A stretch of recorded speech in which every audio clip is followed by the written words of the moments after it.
선한 사람 TV를 애청하고 계시는 국내에 계시는 성도 여러분 인사드립니다. 일제강점기를 지나 하나님의 교회를 유지하기 위하여 수많은 성도들이 피를 흘렸습니다. 교회 사수라는 문제이기 때문입니다. 그런데 국회에서는 한국 교회를 폐쇄하자는 법안을 제출한 76명이 있다고 합니다. 그 명단을 입수하여 그 지역에 있는 하나님을 도전하는 이런 인물들을 국회로 보내서는 안 될 것입니다. 그것은 하나님을 진노케 하고 한국 교회를 분노케 하는 문제이기 때문입니다. 이런 문제를 한국 교회가 알면서도 앞장서서 해결하지 아니하면 우리의 기도를 하나님이 응답하시리라 믿을 수 없습니다. 한국교회 성도 여러분 기도와 함께 앞장서서 이런 문제를 잘 해결해 가면 좋겠습니다. 오늘부터는 미션에 걸쳐서 목사, 장로, 집사, 권사 이런 직분들이 있는데 그 중에 다수를 이루는 집사에 대한 품격을 강론하도록 하겠습니다. 먼저 서론을 말씀드립니다. 해마다 연초가 되면은 교회가 재직원들의 세미나를 개최합니다. 그 세미나의 근본을 상실한 채 부흥회를 하는 듯 이 시간을 때우고 있습니다.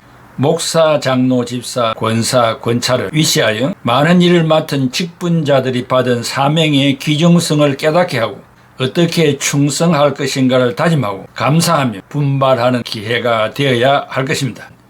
대한품성교육협회는 관계기관으로부터 크리스찬 예절 지도사 교육을 하여 1급, 2급 자격증을 수여할 수 있도록 자격기본법 제17조 제2항, 시행령 제23조 제4항 및 제23조의 제2항 허가를 받고 초교파적으로 교육을 하고 있습니다.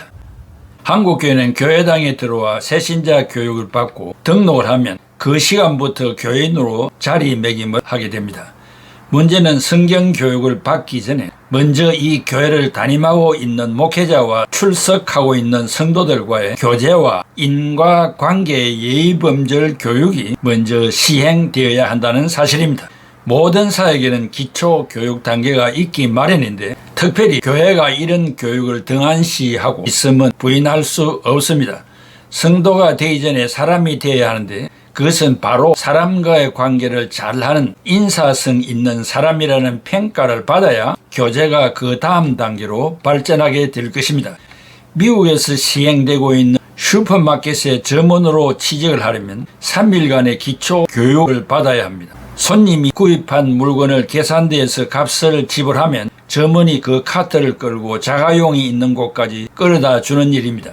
물건이 상하지 않게 하고 카트가 자동차에 부닥치지 않게 하여 문이 열리면 무거운 물건부터 차곡차곡 놓고 깨질 수 있는 물건은 맨 위에 놓고 끝나면 문을 닫고 인사를 하는 것입니다. 슈퍼마켓에 취직을 하여서 기초교육을 받는 3일간의 교육이 큰 일도 아님에도 불구하고 기초적인 교육이라 해서 3일 동안의 시간을 할애하여 철저히 손님은 왕이기 때문에 손님을 기쁘게 해야 자기의 점포에 계속 올 수 있다는 측면에서 그런 교육을 한다는 사실을 명심하면 좋겠습니다. 거듭 말하지만 교회에서 각기 다른 직분을 받은 우리들은 만나는 성도들에게 먼저 인사를 하여야 하며 특별히 어르신들에게 고개 숙여 인사를 드려야 합니다. 어린이들을 잘 인도하며 예배 시간 15분 전에 도착하여 기도로 은혜 받기를 위하여 기도하고 설교자를 위하여 특별히 기도해야 합니다. 하나님과의 교제 이전에 사람과의 관계를 바르게 해야 할 필요성이 있어야 하며 나아가 하나님과의 관계 설정도 마찬가지로 성경이 말하는 영적인 율례와 법도를 배워야 하나님과 올바른 관계를 맺게 되며 정통한 신앙을 가지게 됩니다. 오늘부터 본인이 미국에서 4년여 동안 공부하고 박사학위를 받은 그 논문 집사의 품격을 몇 시간에 걸쳐 강론할 때 각 분야에서 수고하는 직분자들은 자신이 받은 직분의 중요성을 알아 바로 섬기는 자들이 되면 좋겠습니다. 본인이 귀국했을 때 최 모 교수의 배려로 고려신학대학원에서 저의 논문을 중심으로 특강을 한 일이 있습니다. 군에 입대하면 높은 계급자보다 사병들이 많다는 사실을 알게 될 것입니다. 그 이유는 지도층의 사람은 높은 학문과 전문 지식을 가진 자여야 하기 때문에 한 사람이면 충분하지만 그 임무를 수행해야 하는 사병들은 많으면 많을수록 좋기 때문입니다. 국가 공무원들도 직속 상관은 한 사람이지만 그의 지도를 받는 예하 직원들은 수없이 많습니다. 교회 역시 어떤 직분보다 집사라는 직분을 받은 자의 숫자가 많기 때문에 집사에 대해서 연구하였고, 또한 집사가 바르게 일하지 않으면 그 교회는 쇠퇴하게 될 것이기 때문에 고귀한 직분이기도 합니다. 교회를 스무나 교회와 빌라델비아 교회와 같은 교회로 만들기 위해서는 직분자들의 교육이 절실히 요구됩니다. 직분자들에게 철저한 교육 없이는 사탄과 전투하여 승리하고 교회를 사수하며 각 분야에 말없이 봉사하며 세상 사람들에게 전도하여 부흥을 성취하기란 어려울 것입니다. 각 지역에 흩어져 살고 있는 평범한 거주민이기 때문에 그 지역의 전통과 분위기를 잘 아는 자들을 세워 지역사회 복음화의 기수로 삼아 그들에게 개혁주의 문화관을 교육하여 그 옛날 켈빈의 제네바 거리처럼 성시가 되게 해야 할 것입니다. 교회 안의 사소한 일에서부터 큰 일에 이르기까지 집사들이 관여하고 있기 때문에 집사들의 교육은 더 한층 중요합니다. 집사가 교회 재정을 책임지기 때문에 더더욱 중요한 위치입니다. 특별히 한국교회는 초창기 시절에 선교사들이 전도하여 출석하는 성도들이 성령의 인도를 받고 살기까지는 상당한 시간이 소요되기 때문에 세례를 받기 전까지 학습이라는 단계를 만들어 교육을 하고 그들의 삶을 살펴서 어느 수준에 이르면 세례를 베풀었습니다. 그리고 영수, 장로가 되기 전 단계를 세워 장로의 임무를 수행하게 하였고, 권찰, 권사가 되기 전의 단계인데 신방을 전담하게 하였습니다. 그리고 서리집사 1년직을 세워 안수를 받기까지 그들이 교회 내 재무와 봉사를 담당하도록 하였습니다.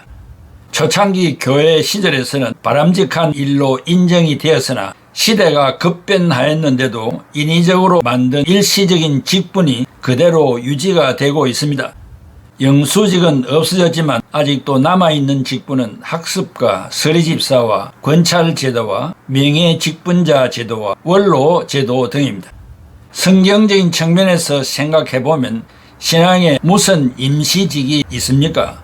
성경에 없는 성례의 일환으로 세례전 학습 제도를 만들어 제도화한다는 것은 이해하기 어려운 문제일 것입니다. 바로 지금 신앙을 고백하면 세례를 베풀어야 할 것입니다.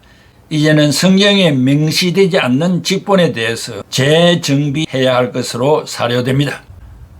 각 교단에서 발행하는 헌법을 참고해 보면 집사는 목사와 장로와 협조하여 빈곤한 자를 구제하며 교회의 서무행정과 회계 출납에 관한 사무를 담당한다라고 기술하고 있습니다.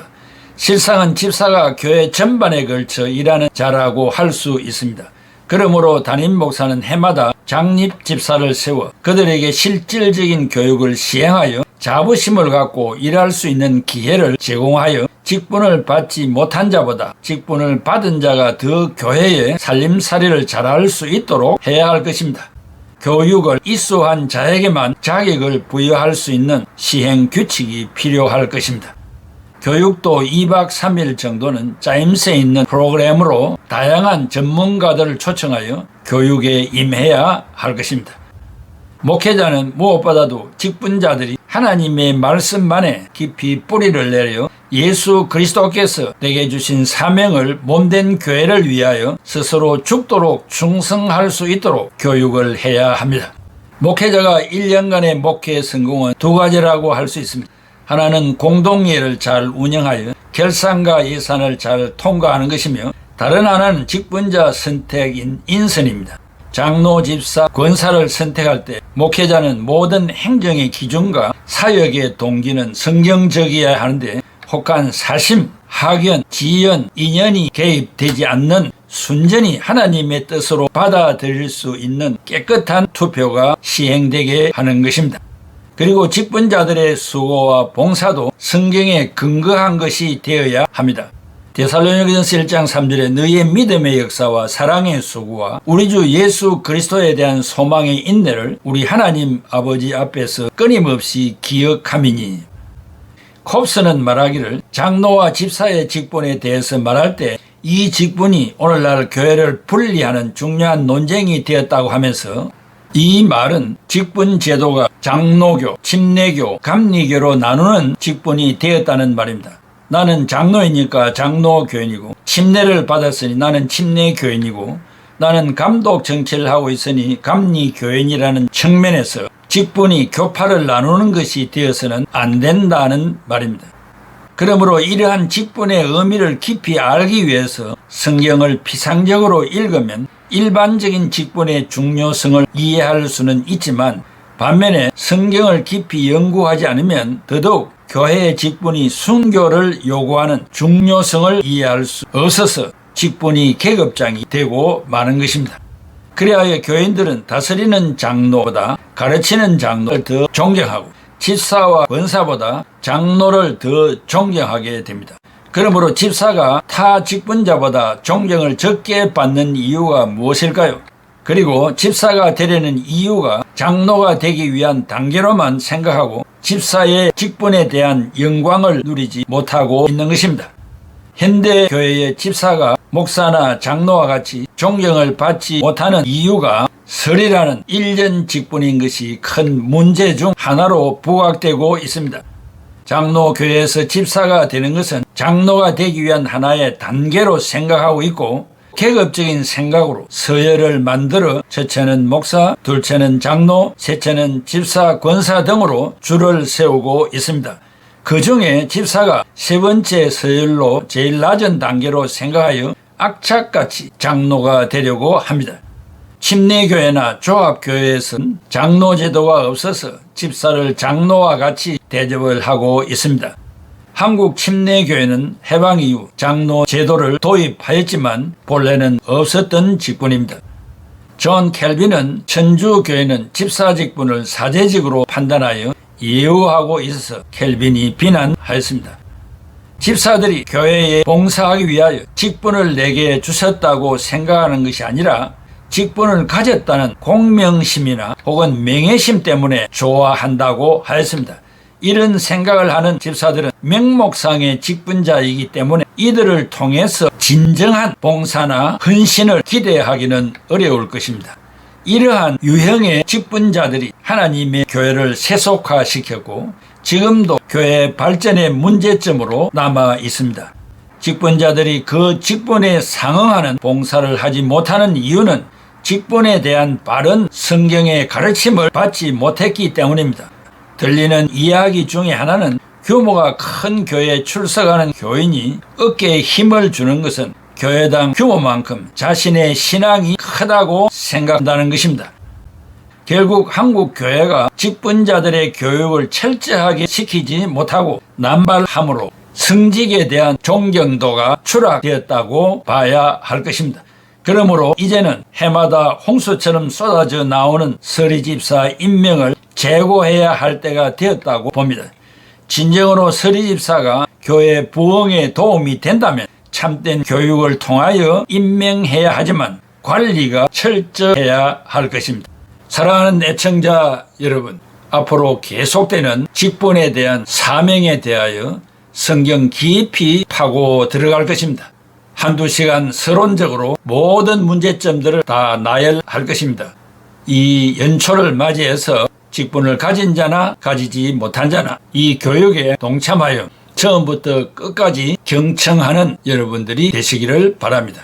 기도하겠습니다. 고마우신 아버지 하나님, 교회 안에 몇몇 사람을 선택하여 주어진 탤런트를 따라 목사로, 장로로, 집사로, 권사로 각 분야의 봉사자들로 세워서 교회를 든든하게 세워 가시는 줄로 믿습니다. 이 하나님의 기뻐하는 사역에 쓰임받게 된 것을 감사드리오며 큰 영광으로 생각합니다. 아버지 하나님이여, 우리의 헌신이 내 자신에게만 영광이 되지 않고 내 영광을 하나님 앞에 돌려드리는 겸손한 직분자들이 다 되게 하여 주시옵소서. 직분자들이 주님이 세우신 교회를 어지럽히고 피해를 주는 경우가 얼마나 많습니까? 이것은 바로 직분을 주신 하나님을 도전하는 행위가 아니겠습니까? 용서하여 주시고 이 말씀을 듣고 배우는 자들에게는 각성하고 주님이 기뻐하시는 뜻을 이루어가는 축복받는 직분자들이 다 되게 하여 주시옵소서. 예수 그리스도의 이름으로 기도하옵나이다. 아멘.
보내주소서 제가